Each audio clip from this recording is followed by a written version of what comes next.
Hey guys, I'm Mike Schoenfeld, and this is an off-the-cuff video on acting. I just feel like teaching today, and we're going to talk a little bit about the Chekhov technique.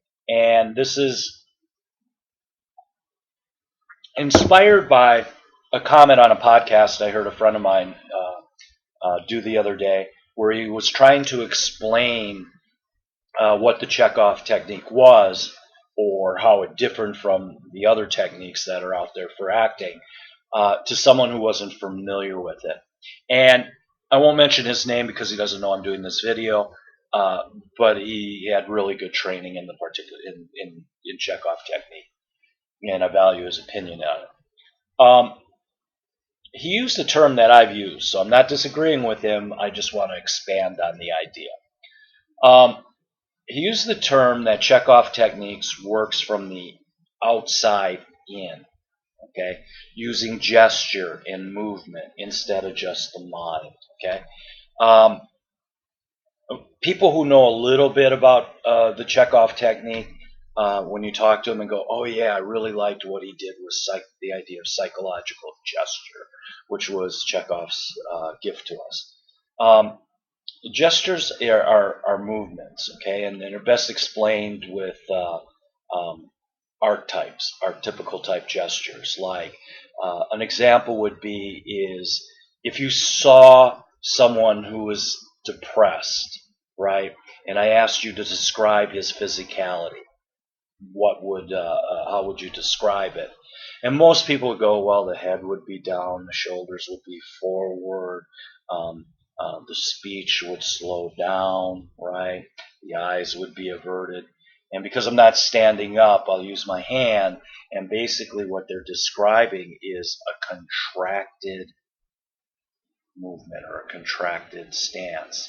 The body, when automatically built in, when we feel certain emotions, starts to contract.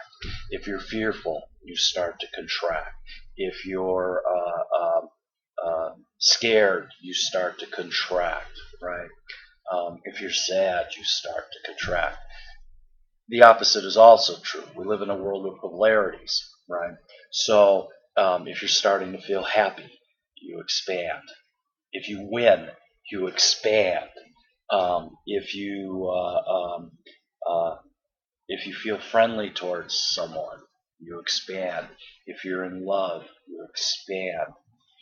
What Chekhov understood was is that not only does your mind affect your physiology affects your psychology just as well. In most therapies, right, they tend to work on the mind. You talk out your problems, you visualize something or a better result, right, and you naturally feel better. NLP, neuro linguistics programming, and some of the newer therapies are going to the idea of using movement to make yourself feel better, or better yet, to change your state, your emotional state, or to change simply how you feel, right? Well, Chekhov understood this way back in the day.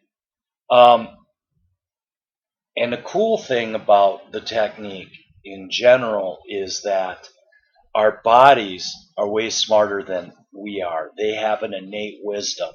Like if you're not consciously paying attention to something, and a baseball is hit to you or a car comes towards you, as soon as it becomes conscious, your body automatically reacts to save you, right? The same thing holds true with particular acting techniques where they're very much in your head. You may be playing an objective, and you hear the direction a lot. Oh, you're in your head. You're in your head. You're doing your head. You're thinking about it.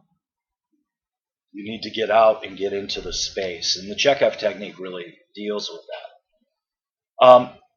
On a technique that's considered inside out, such as a basic method kind of thing. I really hate that word, but a basic method kind of thing, you would probably focus on your objective, which is a mental activity. You would focus on your uh, action. Okay, because Stanislavski came up with the idea of action, focusing on an action, or mental focus, right? Um, which would be improvisation, or emotional recall or sense memory. These are all activities that we kind of put in our head, and then play off of them. Well, the Chekhov technique is totally holistic because it's not really just playing outside in; it's playing inside out as well. And hopefully, I have enough time to kind of quickly give an idea of that. Okay, in as I described quickly that sense memory or emotional recall, which emotional recall is bringing up memories of maybe your wedding for love, or of your baby for love, or your parents' funeral, or your dog dying, or or any of that. You're emotionally recalling things that you knew about, right? Chekhov believed differently. He believed that it was the use of the imagination and the incorporation of images that was the actor's tool, meaning that you didn't necessarily have to live something in order to portray it. Okay, we can utilize images, and whatever those images may be. What he understood was is that if those images had a physical component, okay, if those images were mental and physical at the same time, they were much more powerful, which is really what is behind psychological gesture. Because I may do a gesture of tearing to get to, I may make a decision that my objective is to tear you apart, right, or destroy you, right? And I use it, I'm going to destroy you, I'm going to destroy you.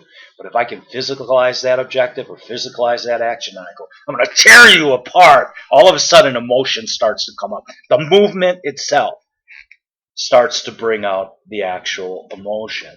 And I never have to show that because now I have all those sensations. I know the movement, I know the feeling, it's in there, it's organic, it's in my body, it's in my system. And it's that much more powerful. Um,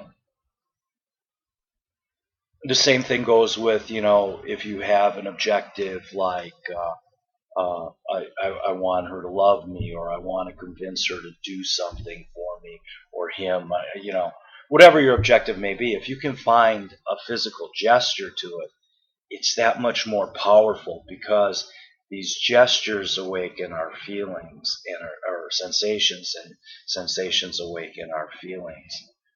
It's also real powerful as not an actor tool, as a human being tool, because if you feel yourself in a depressed state, or an angry state, or any kind of negative kind of emotional state, you'll realize that your body is contracting. So if you want to start working to get out of that state, start forcibly expanding yourself, and you'll find that you'll start getting yourself in a better place. I got a minute and a half because I don't want this to run over 10 minutes. And I put a lot of information in this in a real quick place, and again, off the top of my head. So I hope it kind of gives a thing. What I'm basically saying is that the Chekhov system works from inside out and outside in. It's extremely organic. The easiest way, though, to explain it to people who are new to the system or haven't explored it, is to say, yeah, you're going to work from the outside in because you're going to start learning how to actually use your body. One of the big mistakes that Chekhov understood is that the body works as a unit. Okay, you can't have a class on movement and then a class on emotions. It's separating everything, and it doesn't necessarily come together.